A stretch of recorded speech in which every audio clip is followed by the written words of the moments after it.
নমস্কার বন্ধুরা, আমি আবার একটা নতুন রেসিপি নিয়ে চলে এসেছি। আমি নিচ্ছি চানার ডাল আর কচুর শাক আর আলু। আমি ডালটা ভিজাই নিয়েছি 2-3 ঘন্টার জন্যে। এবার ডালটা আমি পিষে নিচ্ছি জারে এক এক করে।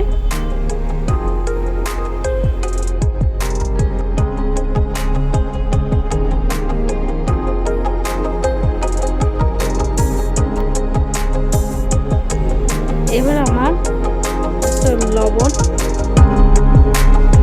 কাঁচা লঙ্কা দিয়ে পিষে নিয়েছি আমি।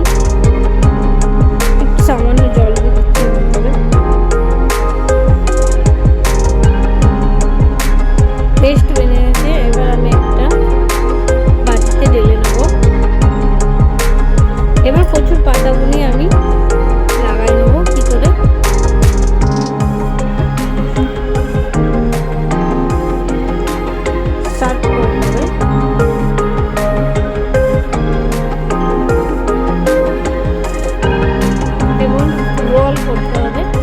আস্তে করে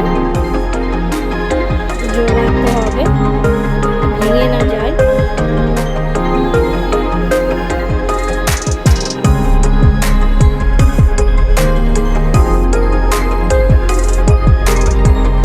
তারপরে সুতো দিয়ে বেঁধে দিতে হবে। দেখতে পাচ্ছেন আমি একটু থালা নিয়েছি, এর মধ্যে তেল লাগাই নেব। সরষা তেল তেল ভাপানোর জন্য। এবার আমি প্লেটের উপর রেখে দেবো। কড়া নিয়েছি আমি, কড়াতে আমি এবার জল অ্যাড করব। কচুর ভাপা বলেছিলাম আমি আপনাদের আবার, তো যে কচুর শাকগুলি আমি করেছি এরকম করে বানায় নিয়ে এবার আমি ভাপায় দিয়ে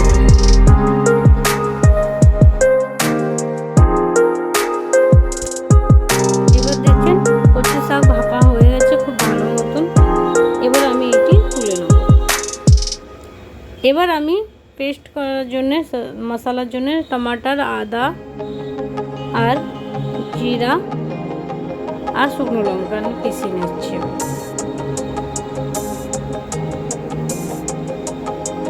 কড়া নিয়ে নিয়েছি আমি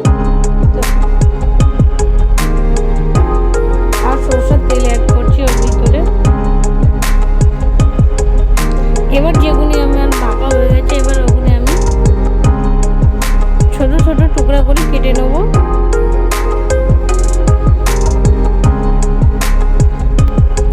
তেল গরম হয়ে গেছে দেখতে পাচ্ছেন আপনারা। ধাগাগুলি এরকম এবার হালাই নেবেন আপনারা।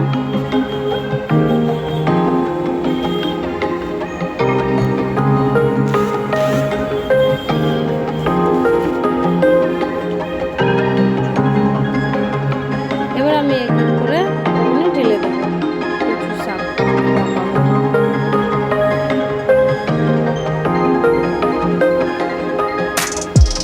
নেড়ে চেড়ে এরকম ভেজে ভালো করে মচমচে করে এবার আমি তুলে নেব।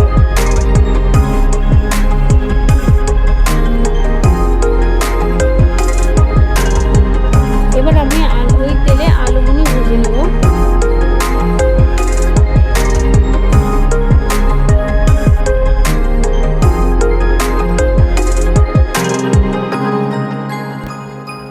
এবার গরম তেলে আমি তেজপাতা, শুকনো লঙ্কা আর জিরে ফোড়ন দিয়ে নেব।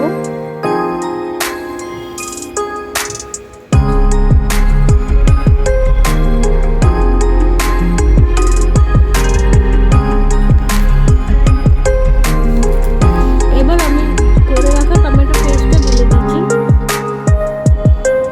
আর ভালো করে নেড়ে চড়ে মশলাতে হলদি,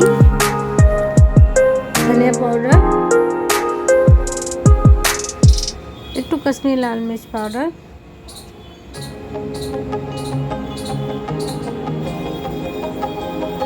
মশলাটা ভালো করে। এবার আমি আলুগুলো ঢেলে দিলাম। এবার একটু জল অ্যাড করছি এর ভিতরে। এবার নমক ডালছি, স্বাদ অনুসার